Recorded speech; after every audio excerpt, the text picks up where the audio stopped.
Olá, boa noite.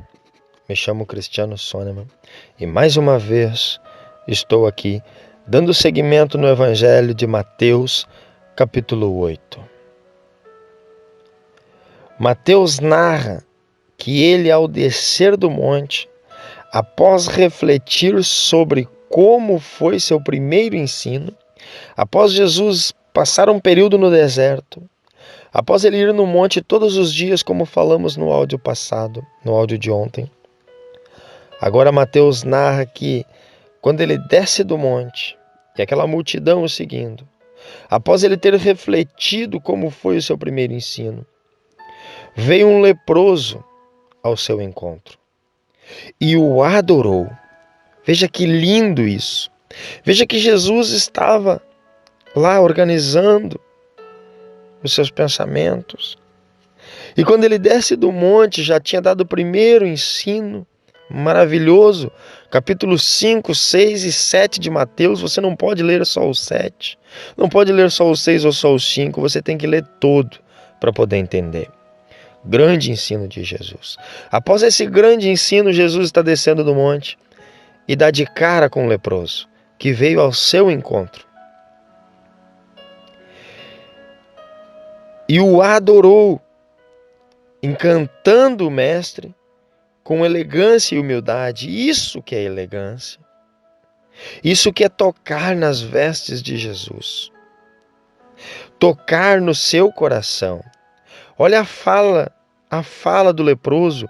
Imagine aquele homem cheio de lepra, hanseníase. A hanseníase, como ela é conhecida, a lepra, era conhecida antigamente, ela tinha a propriedade de começar a apodrecer a carne, as cartilagens, primeiramente as cartilagens, orelha, nariz, os lábios ali também, as partes mais quentes, começavam a apodrecer e a pessoa não sentia, ficava dormente, adormecia e começava a entrar em decomposição. Imagine que terrível, primeiro aquelas manchas brancas, esbranquiçadas no corpo. Está lá em Levítico, você vê lá e longos trechos da Bíblia. Aí chega esse leproso diante de Jesus, um leproso que era alguém que era escorraçado, alguém que tinha que viver fora do arraial, alguém que tinha que raspar sua cabeça muitas vezes, tinha que rasgar suas vestes, para que todos soubessem que era um leproso, que era alguém diferente, que era alguém sujo, que era alguém que não se podia chegar perto, que não se podia encostar, era alguém contaminado. Olha a discriminação. Mas era por segurança, foi o próprio Deus que instituiu assim. Não podemos dizer que não. Para que não se espalhasse a lepra entre o povo.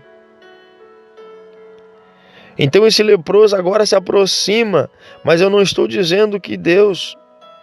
Olhe bem, não confunda minhas palavras. Eu não estou dizendo que Deus estava dizendo que eles eram menores do que os outros, que um leproso tinha que ser desprezado. Porque o próprio Deus colocou lepra na irmã de Moisés. O próprio Deus, para que houvesse uma honra ali, o próprio Deus colocou a lepra em Naamã e o curou para que houvesse uma honra ali. O próprio Deus usou 4 leprosos, multiplicou o barulho dos passos deles, como se fosse um exército, para correr o exército de Ben-Hadad, rei da Síria, quando haviam sitiado Samaria. Então, e aqui mais uma vez, os desprezados, os humilhados são usados. Eu não vou aprofundar aqui, mas é muito profundo isso aqui. Não foram os religiosos que tocaram no coração de Jesus. Foram os gregos, foram os sírios. E aqui um leproso, um humilhado, um desprezado, que chega para Jesus e diz: se queres, pode me tornar limpo.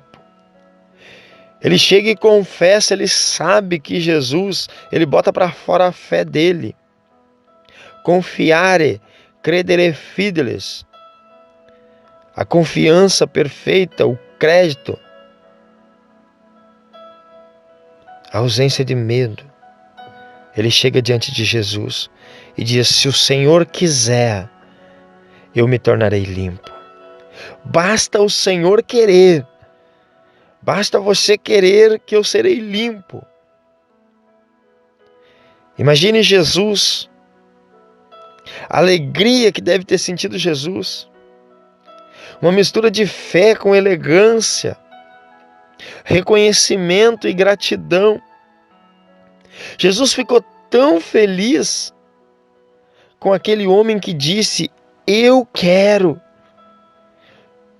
Imagine você, Jesus, olhando para ele e dizendo: é claro que eu quero, eu vim para isso. Eu estou aqui, vou percorrer 1260 dias, vou morrer em uma cruz para que todos vocês sejam curados, para que todos vocês sejam limpos, sejam libertos, sejam vivificados, sejam restaurados. Vocês só precisam reconhecer. Jesus diz: está consumado. Jesus diz: chegará um tempo a qual aquele que me adorar, aquele que adorar ao Pai, em espírito e em verdade, aquele que procura acha. Haverá um tempo com adoradores que o adorarão em espírito e em verdade. Jesus está deixando por toda a Bíblia as características. Nós estamos recém no começo. Você não tem nem noção o que te espera. Por isso, fique ligado.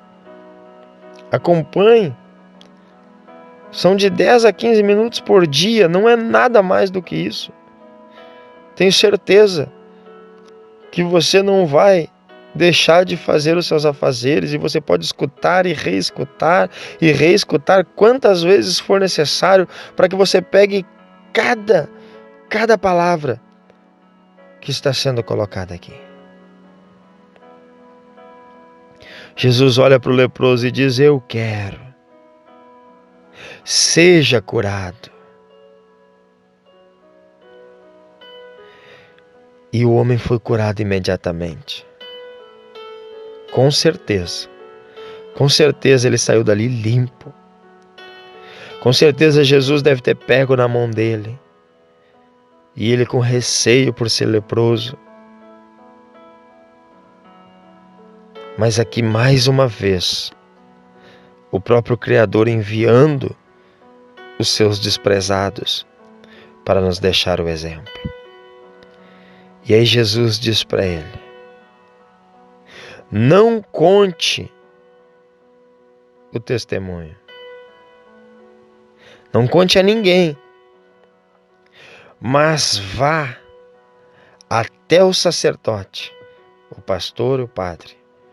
Vá até ele e se apresente e cumpra a Bíblia, dando a oferta de gratidão. Jesus está aqui respeitando um delta. Veja bem, não se esqueça, ainda que é cedo para eu te ensinar isso, mas aqui é Velho Testamento, adiantando já.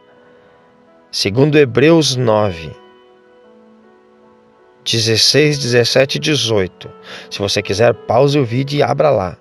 Hebreus 9, 16, 17 e 18. Principalmente, tem que ler desde o começo, desde o 1. Mas principalmente esses 3 versículos. E você vai entender que Mateus, Marcos, Lucas e João são o Velho Testamento. Mentiram para você. Colocaram aquela página branca no lugar errado. E por isso você não entende a Bíblia.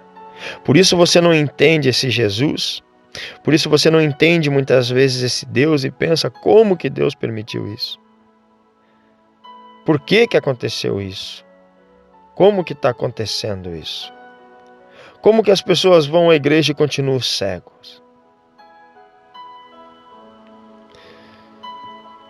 O Novo Testamento começa a partir da morte de Jesus. Não há testamento válido sem a morte do testado. E se você abrir também em Jeremias 31, do 31 ao 34, você vai entender o que eu estou te falando. Jesus aqui estava respeitando um delta. Primeiro, o tempo, porque ainda não era chegado o tempo do Novo Testamento. Ele ainda estava no Velho Testamento. Portanto, precisava cumprir as leis de acordo com a Torá, de acordo com o Taná, de acordo com a Bíblia daqueles dias, o Velho Testamento, a lei, a Torá. 2. Jesus estava cumprindo o cumprimento da lei, porque ele não podia abrogar a lei ainda, ou seja, ele não podia dizer que já estava cumprido. Isso é outra coisa que prova que ainda era Velho Testamento. Ele estava esperando o tempo certo, assim como ele disse para Maria nas bodas de Canaã, quando ele diz: ainda não é chegado a minha hora. Mas como a mãe de Jesus soube pedir, como muitos também souberam, como esse leproso, não é porque ela era a mãe dele ou porque é mãe de Deus, não. Ela é a mãe de Jesus. Talvez a mais santa das mulheres naqueles dias, por isso Deus a escolheu, o Criador a escolheu para nascer por intermédio do ventre dela, mas só isso. Graças a Deus que havia uma mulher, entre todas as outras, que pôde dar à luz ao próprio Deus. Mas enfim, isso fica para mais adiante. Então ele estava esperando chegar o tempo, precisava esperar chegar o tempo, para dizer que não precisava mais ele ir até o templo. 2, estava cumprindo a lei, trazendo o cumprimento da lei por hora. E 3, mantendo sua missão em segurança. Porque se ele ensinasse algo contra a Torá, ainda que ele nunca ensinou nada contra a Torá, você vai ver isso, mas de forma que eles entendessem. Se eles entendessem, os sacerdotes, os pastores e padres que tentaram matar, como nós já vimos, Deus do primeiro capítulo, Deus do dia do seu nascimento, onde Herodes mandou matar as crianças de 2 anos para baixo, para matá-lo, se eles percebessem que ele estava ensinando a verdade, que ia contra aquilo que eles ensinavam, não o que Deus ou o que Moisés ensinou, mas sim, e os profetas, mas sim aquilo que os sacerdotes estavam ensinando, aquilo que eles não entenderam e ensinaram. Assim como lá na frente nós veremos Jesus dizendo: façam o que eles dizem, porque o que eles dizem é o que eles estão lendo, e isso é verdade. Mas não façam o que eles fazem, porque o que eles estão fazendo não é o que eles estão lendo. Então Jesus estava respeitando 3 etapas: o tempo, o cumprimento da lei por hora e mantendo sua missão em segurança, porque ele sabia o que ele precisava fazer. Ele sabia tudo aquilo que ele tinha que cumprir, então ele não podia morrer antes do tempo. Por isso Jesus era cauteloso. Eu fico por aqui, até amanhã. Que a graça do Criador esteja com você.